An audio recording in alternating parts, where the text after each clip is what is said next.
Hello viewers, welcome back to another episode of An Old Man with a Smartphone. In this episode I'm going to go through my ham radio bag. This is a bag that I've recently put together. It'll be well suited for things like camping or emergency and disaster traveling, just something to throw in the back of your vehicle so you can say you've got a vehicle bag, whatever. With all of my ham radio, solar power, and other preps, I always make sure it serves more than one purpose. If it's a single purpose item, chances are I don't own one. So we'll quickly get through this. It's a small bag, only weighs about 25 pounds. It's pretty much packed to the gills. On the back, we've got the microphone for my UHF VHF handheld. It's a Yaesu VX8. These are a discontinued model. I chose to go with this radio for a number of reasons. One, it's a discontinued model, and if anything happens to it, I'll be a lot less heartbroken than if it happened to one of my newer models. Two, this has GPS, and it also does APRS. It's waterproof, so I don't worry about whether or not it's going to get rained on. This will is okay to fully submerge in up to 3 feet of water for up to 3 minutes. So if you're crossing ponds or creeks or anything like that and you wind up taking a bit of a dip, this radio may still work. I've got one of these gooseneck blade antennas on it. These things are absolutely amazing for performance. It's like boosting your 5-watt radio to over 50 watts when you consider the gain for distance.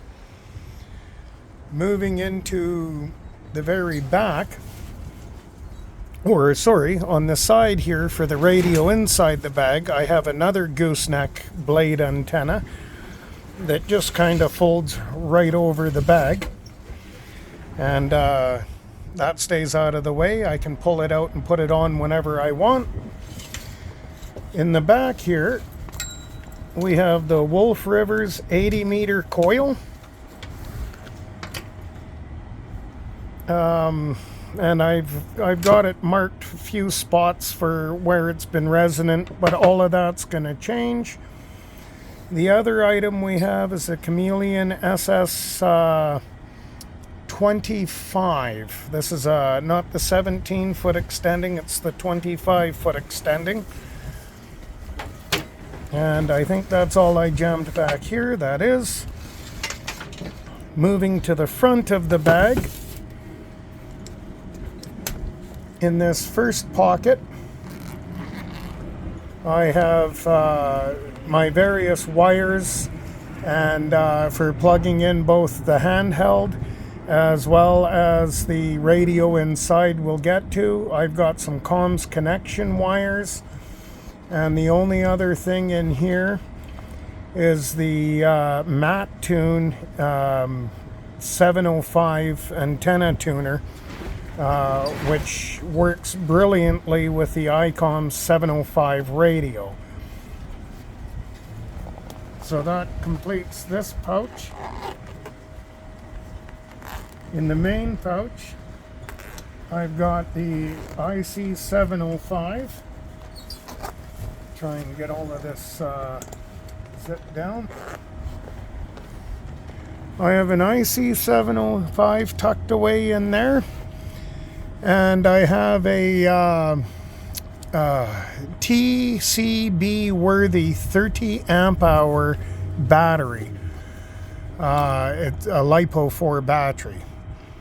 The reason I selected this particular radio is because not only does it do UHF and VHF, but it does HF as well, so it does do all bands and all modes. Again, 2 is 1, 1 is none. On this handheld, I can pick up HF bands, but I can't transmit on them. This just does 2 meter and 70 centimeter, whereas this one's going to give me all the increased footprint of HF radio. Then somewhere jammed away in here, I've got a length of coax. That's it for this compartment, other than the microphone. Sort of a minimalist bag here. In here, I've got a jaw clamp, so I can pretty much clamp my antenna to anything. I won't be deploying the radio today. This is going to be just a quick video. I carry a VNA Nano network or vector network analyzer.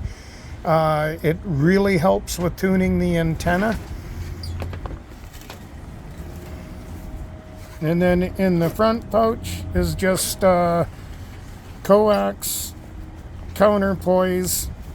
There's 3 bundles here at 33.3 feet long. These are scientifically cut by taking a 100-foot wire and making it into 3 wires of equal length. So lots of science, lots of math. Aside from that, that's pretty much the whole bag. About the only other thing I would bring if I was going for a longer term deployment is I have a charge controller and a pair of 120 watt folding solar panels to keep the battery going, as well as this. This is for the handheld radio, and it's a little something that I made. This area was supposed to take 3 AA batteries, which will allow you to transmit on the radio at 1.5 watts, but I installed a BMS to it and soldered that into place, and now this little battery cover actually runs the radio at full power with 2 18650 cells that can be removed and charged, or charged while they're on the cradle. They won't charge on the radio. Reason being is this center positive pin has to be in this hole, and I haven't been able to troubleshoot how to do that just yet. But once it's moved over, then I'll be able to charge this off the radio. But I can charge it by AA battery, or by 9-volt battery. And likewise, if I don't have one of these batteries, I can power the whole handheld off that 9-volt, running it through this BMS. So that's all I have for you guys in this video. I hope you enjoyed a sneak peek at my party pack.